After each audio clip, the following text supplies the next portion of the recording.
যারা আজকে আমাদের সহকর্মীদের গায়ে হাত দিচ্ছেন তাদের প্রতি অনুরোধ, ভাই এখন তো ভরা মাঘ মাস, শীত একটু কম হলেও এখনো যদি মাথা গরম হয়ে যায়, চৈত্র মাসে কি করবেন? একটু মাথাটা ঠান্ডা রাখুন, একটু অন্যকে সম্মান করুন। গাল ভরে যে গণতন্ত্রের কথা বলেন, সেই গণতন্ত্রের পথ ধরে হাঁটুন। আপনার কর্মসূচি আপনি নিয়ে যান, জনগণকে বুঝান। এদেশের শতভাগ মানুষকে যদি আপনি আপনার সাথে বুঝিয়ে সুঝিয়ে নিয়ে যেতে পারেন, আপনাকে অভিনন্দন জানাবো।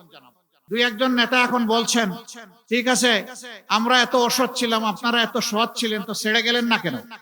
আমরা ছেড়ে যাইনি এই কারণে, অন্তত 3টা মন্ত্রণালয় বেঁচে যাক, বেঁচে যাক, দুর্নীতির হাত থেকে রক্ষা পাক, কিছু একটা ঠিকানা মানুষ পেয়ে যাক, এবং বাংলাদেশের মানুষের মনে আস্থা তৈরি হোক।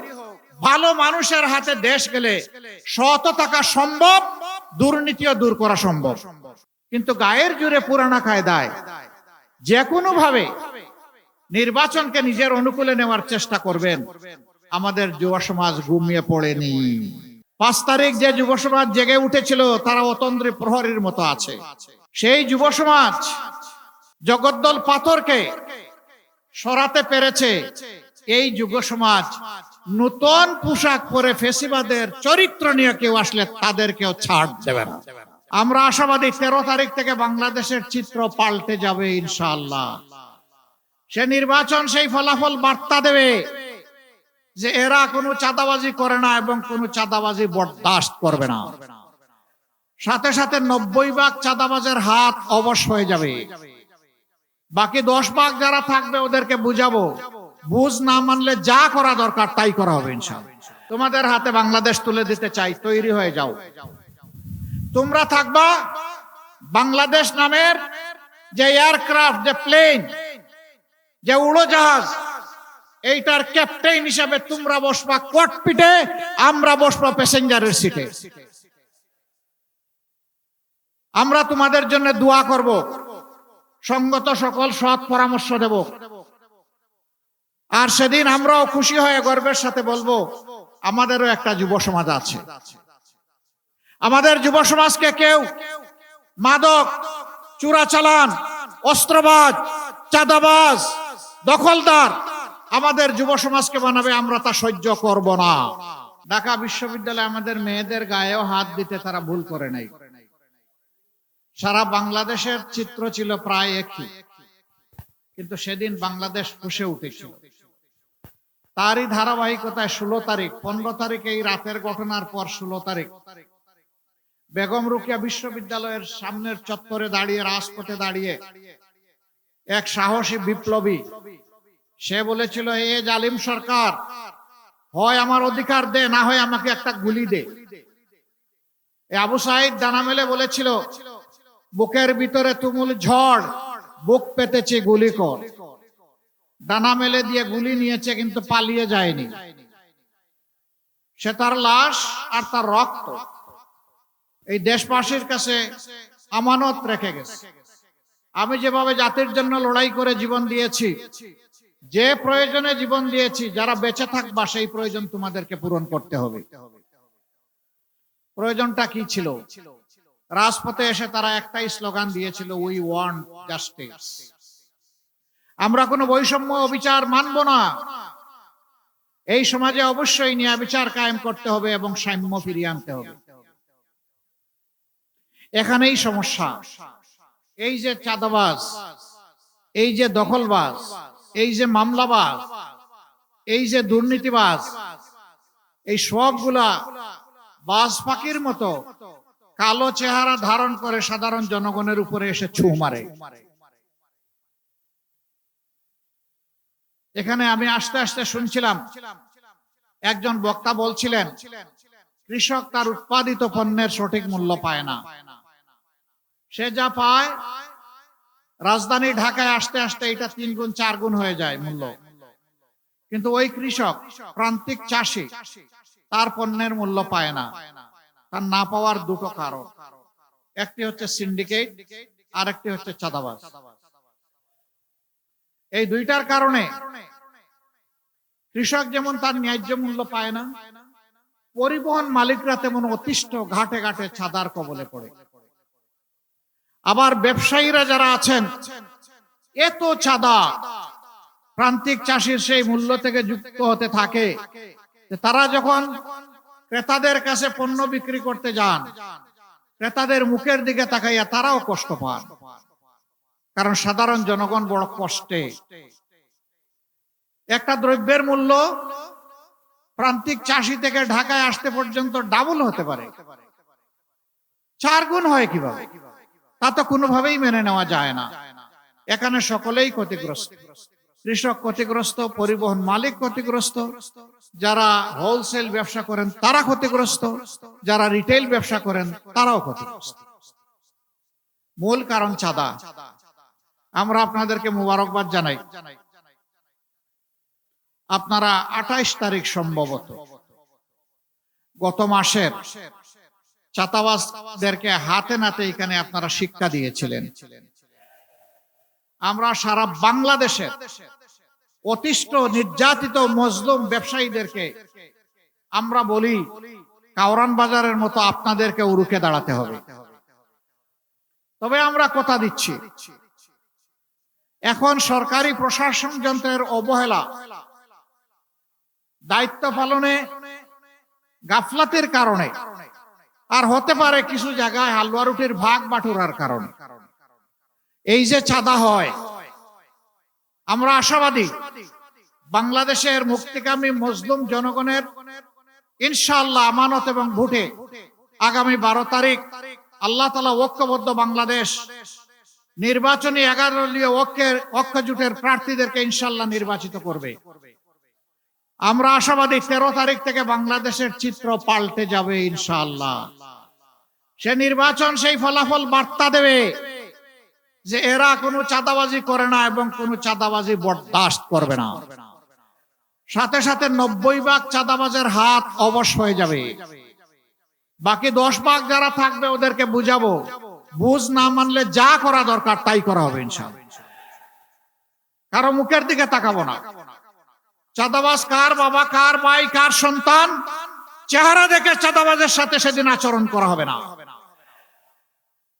সেই ক্ষেত্রে আমরা হব নির্দয়, নিষ্ঠুর, কঠোর, দেশের জনগণকে বাঁচানোর স্বার্থে, চাঁদার কবল থেকে মুক্ত করার স্বার্থে।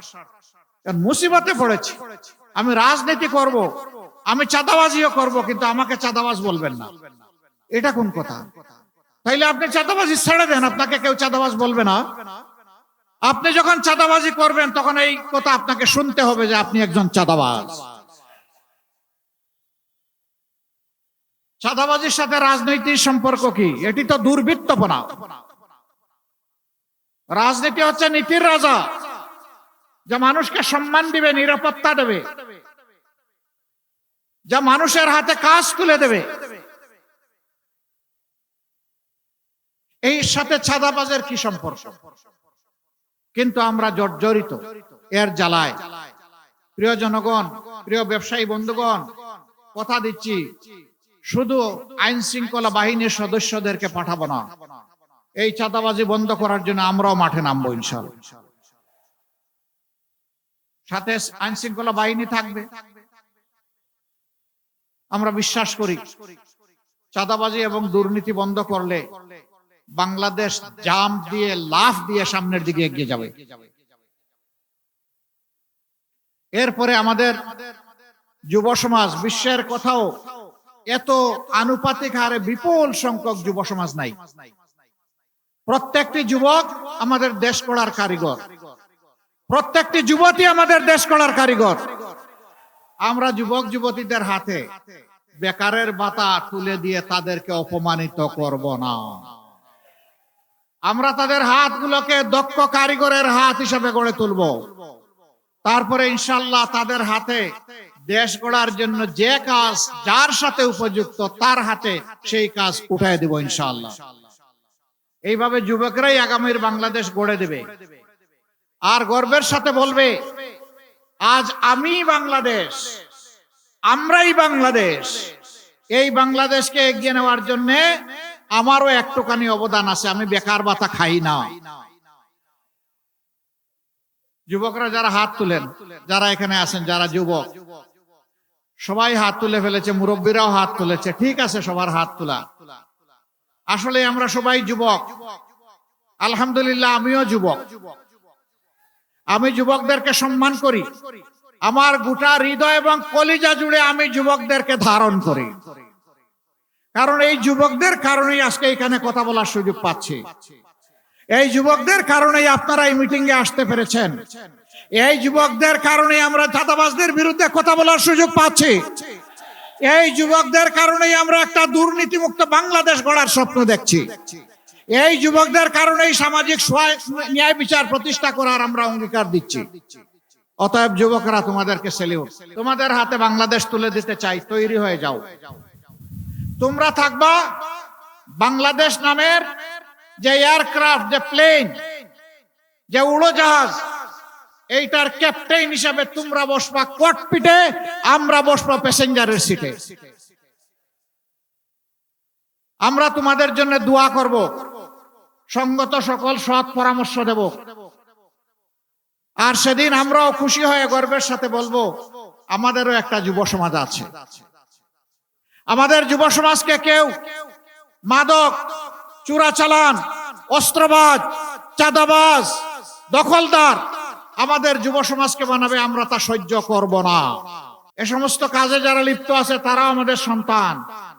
ওদেরকে আমরা বুকে টেনে নেব, ওদেরকে শিক্ষা দিব, প্রশিক্ষিত করব, ওদের হাতেও সম্মানের কাজ তুলে দিব ইনশাআল্লাহ। সেদিন আর তাদেরকে লজ্জার সাথে এই সমাজে বসবাস করতে হবে না। তারাও সেদিন গর্বের সাথে বসবাস করবে এবং বাংলাদেশকে গড়ে দেওয়ার ক্ষেত্রে তারা অবদান রাখবে ইনশাআল্লাহ।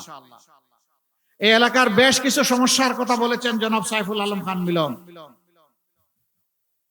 দোয়া করেন, আল্লাহ যদি আপনাদের ভালোবাসায় সিক্ত হয়ে আপনাদের মূল্যবান ভোটের আমানত নিয়ে আগামীতে সরকার গঠন করার সুযোগ দেন, আমরা আমাদের অঙ্গীকার রাখবো ইনশাআল্লাহ।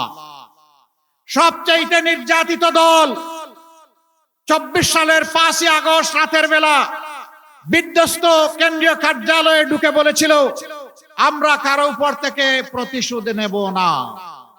আমরা আমাদের কথা রেখেছি, কারো উপর আমরা প্রতিশোধ নেইনি। বলেছিলাম যারা মামলা করবেন ন্যায় বিচার পাওয়ার জন্য, আমরা তাদের পাশে তাকিয়ে শক্তি যোগান দেব, তাই আমরা করে যাচ্ছি।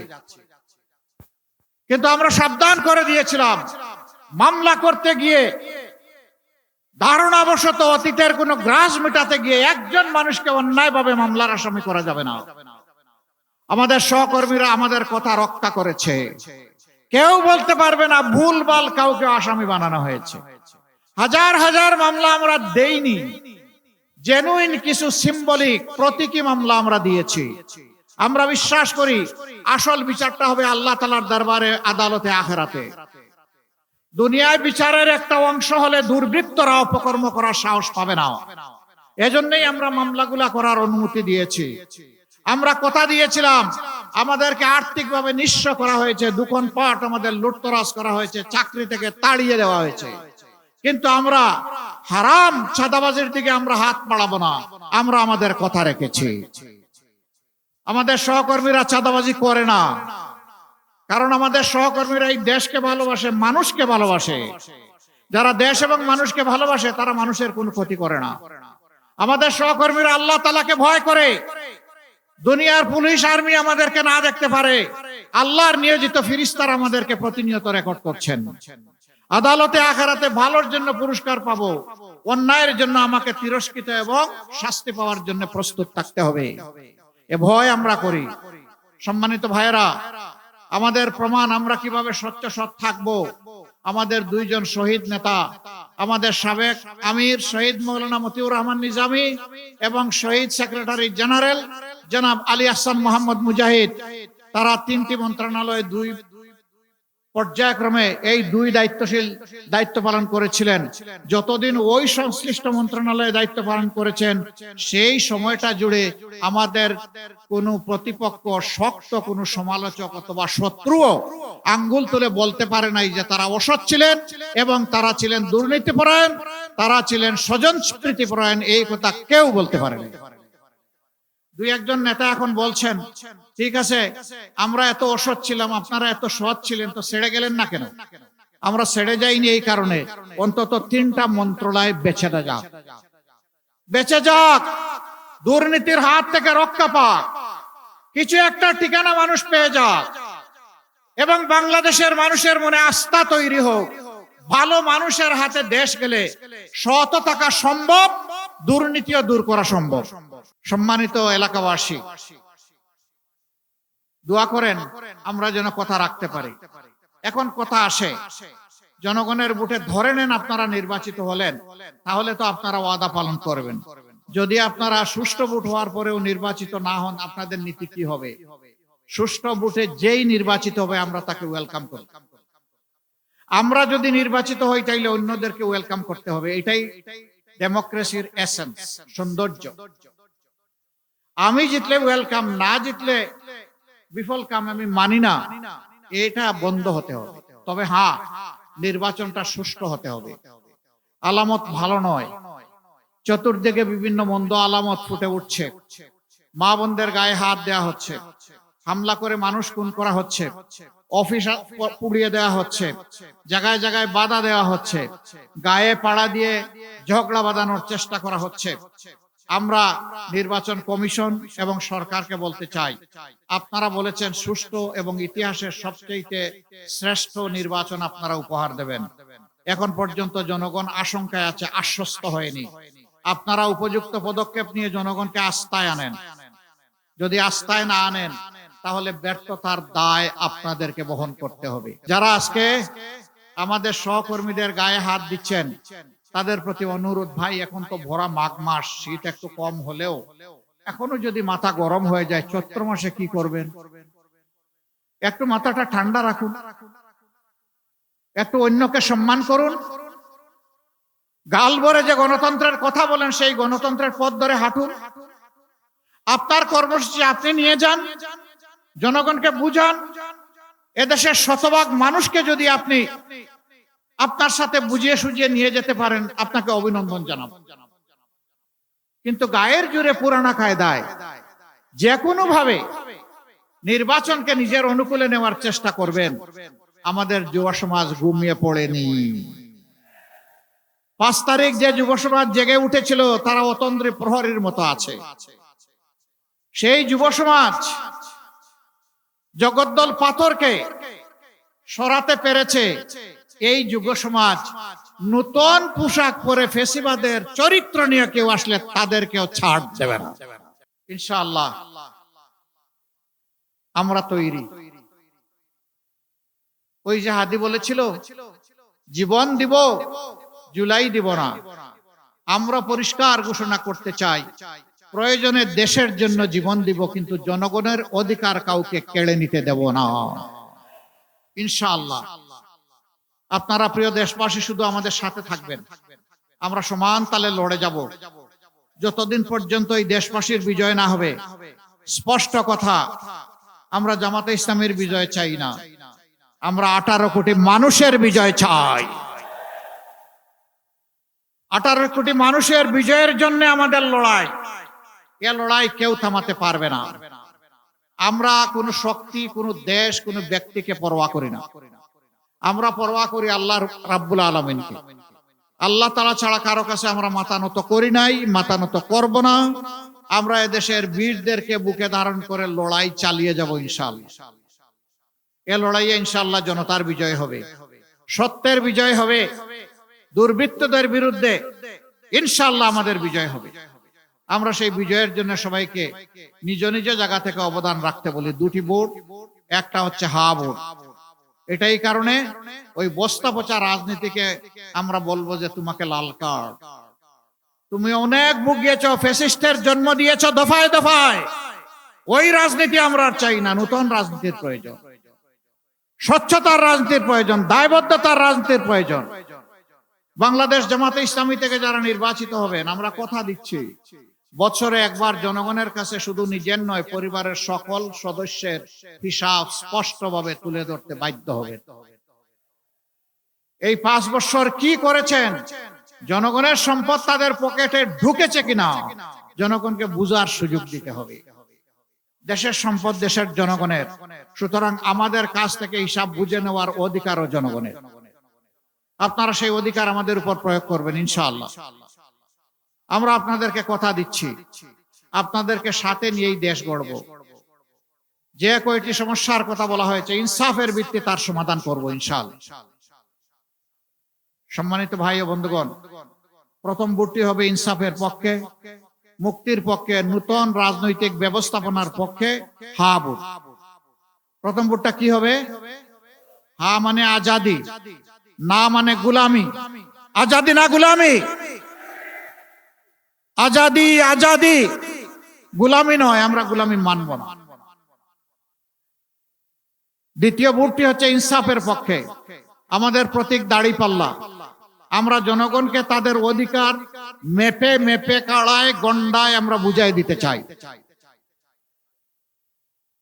আমি এখন সেই ইনসাফের প্রতীক দাঁড়িপাল্লা 12 নম্বর আসনে, ঢাকার এই মর্যাদাপূর্ণ আসনে, বিশাল শিল্প এলাকা, বাণিজ্যিক এলাকা, আবাসিক এলাকা নিয়ে এই আসনে বাংলাদেশ জামাতে ইসলামী, যাকে 11 দলের পক্ষ থেকে মনোনয়ন দিয়েছে, আমাদের প্রিয় ভাই, প্রিয় নেতা জনাব সাইফুল আলম খান মিলনের হাতে আমি তুলে দিচ্ছি।